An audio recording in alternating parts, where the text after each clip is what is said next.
আজকে আমাদের কাশ্মীর সফরের চতুর্থ দিন। এর আগের ভিডিওতে আমরা গিয়েছিলাম চশমে শাহী গার্ডেন আর শঙ্করাচার্য টেম্পল আর হজরতবাল মসজিদ, আর বিকেলে গেছিলাম সূর্যাস্ত দেখতে ডাল লেকে। আজকে আমরা যাচ্ছি কাশ্মীরের একটা মাস্ট ভিজিটেড প্লেসে, গুলমার্গ। যেহেতু আমরা অটাম সিজনে এসেছিলাম, তাই চারিদিকে ঘন সবুজ উপত্যকা আর রং বেরঙের পাতার গাছের সারি দেখতে পাচ্ছিলাম। আজকে আমরা যাচ্ছি ফুলের দেশে, অর্থাৎ ফুলের উপত্যকা গুলমার্গে, মিডো অফ ফ্লাওয়ার্স গুলমার্গের আরেক নাম। শ্রীনগর থেকে গুলমার্গ যাওয়ার রাস্তাটা ভারী সুন্দর। চলুন দৃশ্য দেখতে দেখতে জেনে নেওয়া যাক গুলমার্গ সম্পর্কে। Hello my lovely viewers, welcome back to my channel. আমি রূপা আর আপনারা দেখছেন রূপাস ট্রাভেল স্টোরিজ।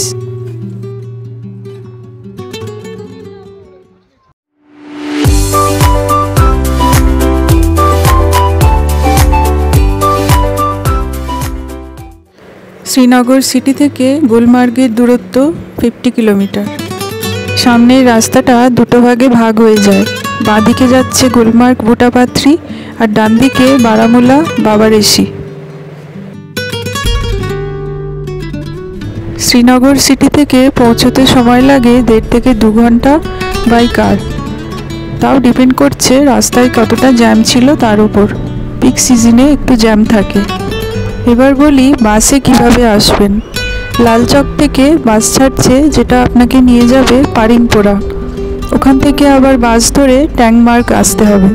ট্যাংমার্গ থেকে বাস ধরে সোজা চলে আসুন গুলমার্গ। যদি গুলমার্গে 2 দিন থাকেন, তাহলে প্রথম দিন গন্ডোলা রাইড করে পরের দিন দেখে নিতে পারেন গল্ফ কোর্স আর সেন্ট মেরিজ চার্চ, যা প্রাচীন চার্চের মধ্যে একটি। আর দেখে নিতে পারেন স্ট্রবেরি ভ্যালি। স্ট্রবেরির সিজনে অবশ্যই আসতে হবে। আর রয়েছে খিলান মার্গ, যেখান থেকে আপনারা করে নিতে পারেন স্মল ট্রেকিং। এই পুরো ট্রেকিংটাই নেচারের অসাধারণ বিউটি দেখতে পাওয়া যায়। আর রয়েছে আলপাথার লেক, যা উইন্টার সিজনে পুরোটাই বরফ হয়ে যায়। আর রয়েছে কাঞ্চনজঙ্ঘা মিউজিয়াম। গল্ফ কোর্সটি ওয়ার্ল্ডের হাইয়েস্ট অল্টিটিউডে অবস্থিত। আমাদের গুলমার্গে থাকার কোনো প্ল্যান ছিল না, তাই আমরা গন্ডোলা রাইড করেই সেদিনেই ব্যাক করেছিলাম। এখানের মেন ট্যুরিস্ট অ্যাট্রাকশন হলো গন্ডোলা রাইড। গুলমার্গ পৌঁছানোর সময় রাস্তায় পড়বে ড্রুং ওয়াটারফল। যারা শীতকালে আসবেন তারা অবশ্যই দেখবেন ফ্রিজ হয়ে যাওয়া ওয়াটারফল, যা নাকি দেখবার মতো। তবে আমরা গেছি অটাম সিজনে, তাই আর কোথাও থাকার প্ল্যানও ছিল না। আর আমরা কোথাও না দাঁড়িয়ে সোজা গন্ডোলা রাইডে চলে এসেছিলাম। ড্রুং ওয়াটারফল দেখতে যেতে আলাদা করে ট্যাক্সি বুকিং করতে হবে। গুলমার্গ আসার আগে যেটা সবচেয়ে ইম্পর্টেন্ট, সেটা হলো গন্ডোলা রাইডিংয়ের টিকিট বুকিং, যেটা করতে হবে অনলাইনে। অফলাইনে কিন্তু টিকিট পাওয়া যায় না। কাশ্মীর ঘুরতে আসার আগেই সেই টিকিট বুক করে নেওয়া ভালো। বরফে চলার জন্য জুতো আর কোট আমরা এখান থেকে ভাড়া করে নিয়েছিলাম। আমরা এসে গেছি গুলমার্গ ট্যাক্সি স্ট্যান্ডে। গুলমার্গের সাইট সিইংয়ের জন্য অনেক ট্যাক্সি ড্রাইভার এখানে দাঁড়িয়েছিলেন। আর এখান থেকে গন্ডোলা রাইডিংয়ের পয়েন্টটা জাস্ট 1 কিলোমিটার। হেঁটে হেঁটেই সেখানে পৌঁছানো যায়। কিন্তু দালালরা আপনাকে হয়তো বলবে ট্যাক্সি করে চলুন গন্ডোলা রাইডিংয়ের পয়েন্টে, কিন্তু সেটার কোনো প্রয়োজন নেই।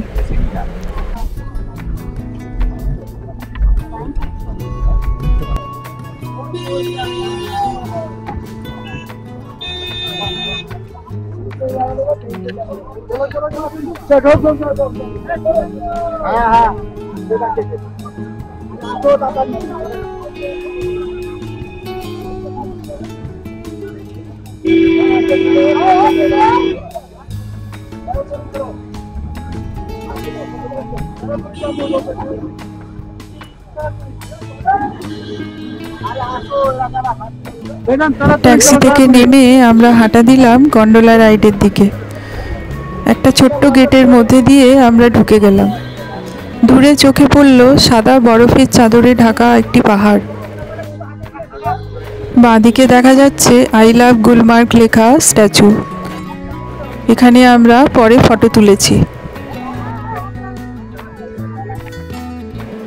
লাকিলি আমরা গন্ডোলা রাইডিংয়ের লাইনে বেশি ভিড় পাইনি। 1 ঘন্টা দাঁড়িয়ে আমরা রাইড পেয়ে গেছিলাম,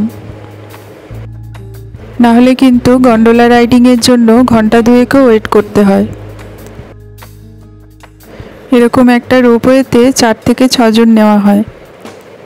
গন্ডোলা রাইডিংয়ে আমাদের টাইমিং স্লট ছিল 2টোর পরে। এই গন্ডোলা রাইডে রয়েছে 2টো ফেজ। এখন আমরা যাচ্ছি ফার্স্ট ফেজে। ফার্স্ট ফেজে যে পাহাড়ে যাব সেই পাহাড়ের নাম কংডোরি, যা 8530 ফিট উঁচুতে অবস্থিত। রোপওয়েতে বসে আমরা গুলমার্গের অসাধারণ বায়োস্ফিয়ার দেখতে দেখতে এগিয়ে চললাম। চারিদিকে সবুজ ঘন প্রান্তর আর রঙিন রঙিন পাতার গাছের সারি দেখে চোখ জুড়িয়ে যাচ্ছিল। এখানে ওয়াইল্ড অ্যানিম্যালও দেখতে পাওয়া যায়। উইন্টার সিজনে এই জায়গাগুলো পুরোটাই বরফে ঢাকা থাকে।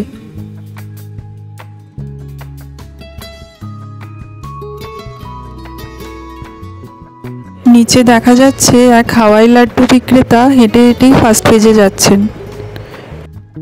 ফার্স্ট ফেজের পাহাড়ে যারা জিনিস বিক্রি করেন তারা এভাবেই প্রতিদিন হেঁটে হেঁটেই ফার্স্ট ফেজে ওপরে ওঠেন।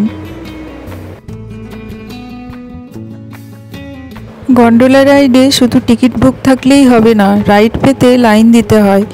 সময় লাগে প্রায় 1.5 থেকে 2 ঘন্টা, যা আগেই বলেছি। তাই সকাল সকালই আমরা বেরিয়ে পড়েছিলাম। ফার্স্ট ফেজের পরে রয়েছে সেকেন্ড ফেজ। সেকেন্ড ফেজে পাহাড়ের নাম হচ্ছে আফারবাদ পিক, আর ওখান থেকে দেখা যায় নন্দাদেবী পিক আর এলওসি, যা সমুদ্রপৃষ্ঠ থেকে 12,293 ফিট উঁচুতে অবস্থিত। আর রয়েছে থার্ড ফেজ, যার টিকিট অনলাইনে বিক্রি হয় না।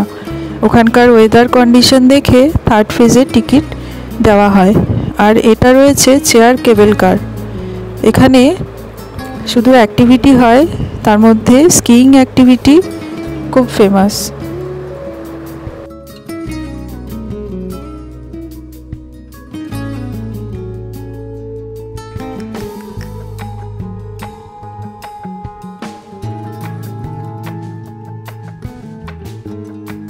এখানে গন্ডোলা রাইডের টিকিট বুকিংয়ের অনলাইন ওয়েবসাইটের অ্যাড্রেস দেওয়া আছে। এখানে চারিদিকের দৃশ্য ছাড়া বিশেষ কিছু দেখার ছিল না। আর ছিল খুব সুন্দর রেস্টুরেন্ট, আর কিছু ফেরিওয়ালা কাশ্মীরের লোকাল প্রোডাক্টস নিয়ে বিক্রি করছিলেন।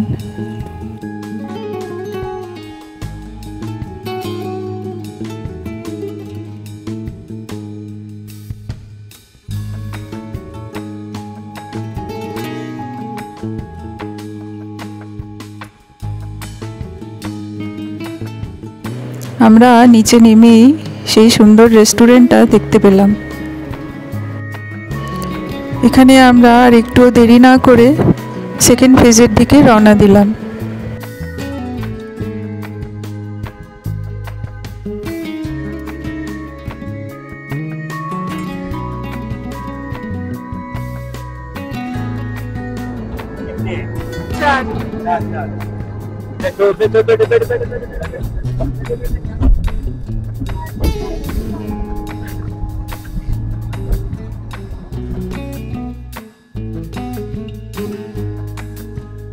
আস্তে আস্তে যত উপরে উঠছি বরফ দেখতে পাচ্ছিলাম। আলটিমেটলি যা দেখতে পেলাম তাতে মন ভরে গেল। বলা যেতে পারে পয়সা ওসুল। এই সেকেন্ড ফেজে না আসলে আমরা বুঝতে পারতাম না আমাদের জন্য কি চমৎকার জিনিস অপেক্ষা করে রয়েছে। তাই সেকেন্ড ফেজের রাইড অবশ্যই করবেন। এই বরফের মধ্যে আমরা প্রচুর মজা করেছি, আর করেছি প্রচুর ফটো সেশন।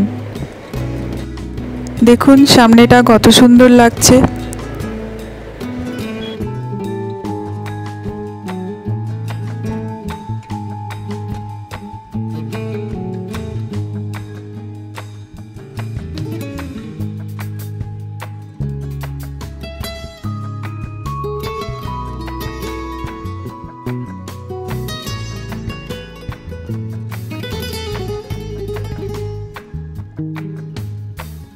এখানে নেমেই এক অসাধারণ নৈসর্গিক দৃশ্য চোখে পড়ল।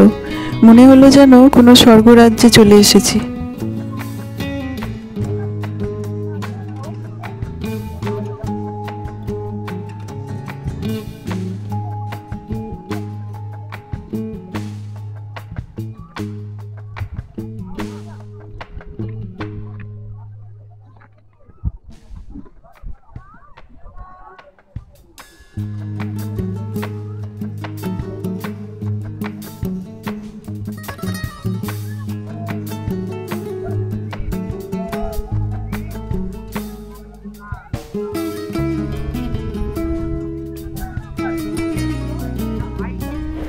আমরা এখন একেবারেই পাহাড়ের চূড়োয়।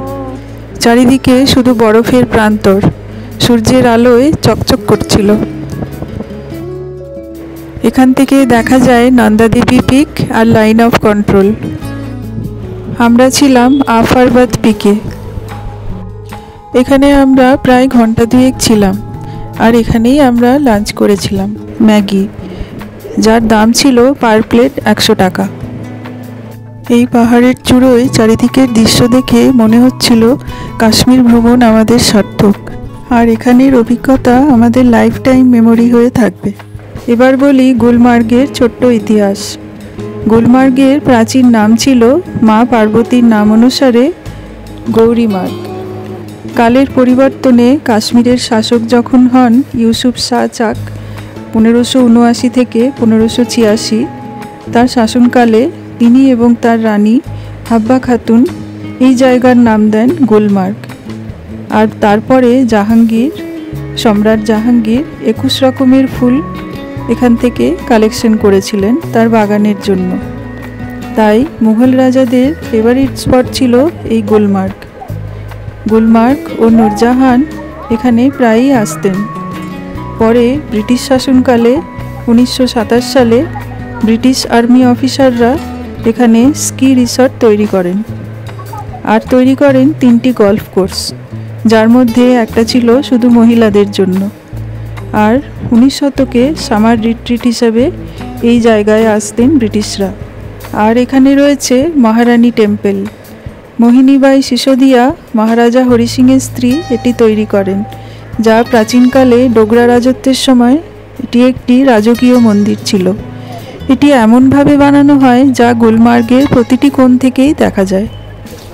এখন আমরা ফেজ 2 থেকে ফেজ 1-এ এলাম কিছুক্ষণ সময় কাটাবো বলে। সন্ধেবেলা শ্রীনগরে পৌঁছে আমরা গেছিলাম চায় যায় রেস্টুরেন্টে। ওখানে আমরা খেয়েছিলাম কাশ্মীরের বিখ্যাত চা কাওয়া। এই নিয়ে ভিডিও আপনাদের পরে দেখাবো। আমাদের গুলমার্গ সফর এখানেই শেষ হলো। আমার আজকের ভিডিও আপনাদের ভালো লেগে থাকলে আমাকে কমেন্টে অবশ্যই জানাবেন। আর আমার চ্যানেলের ভিডিওগুলো যদি আপনাদের ভালো লেগে থাকে তাহলে সাবস্ক্রাইব করার অনুরোধ রইল। যারা আগে সাবস্ক্রাইব করেছেন তাদেরকে অসংখ্য ধন্যবাদ। আর পাশে থাকা বেল আইকনটি প্রেস করে দেবেন। যখন আমি নতুন ভিডিও আপলোড করব তখন আপনারা নোটিফিকেশন পেয়ে যাবেন। প্রসঙ্গত বলে রাখি, যারা ছবি আঁকতে ভালোবাসেন বা ছবি আঁকা ভালোবাসেন তারা আমার আরেকটি চ্যানেল চন্দ্রিমা আর্টসে ঘুরে আসতে পারেন। যদি আপনাদের ভালো লেগে থাকে তাহলে আমার পরিবারের সদস্য হয়ে যেতে পারেন, অর্থাৎ সাবস্ক্রাইব করতে পারেন।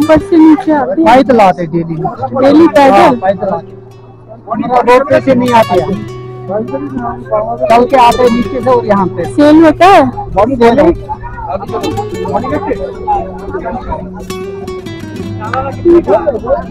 और 1000 का पीस।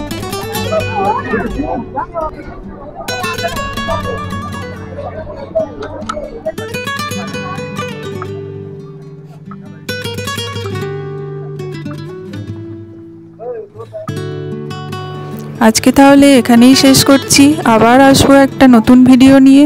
Thank you.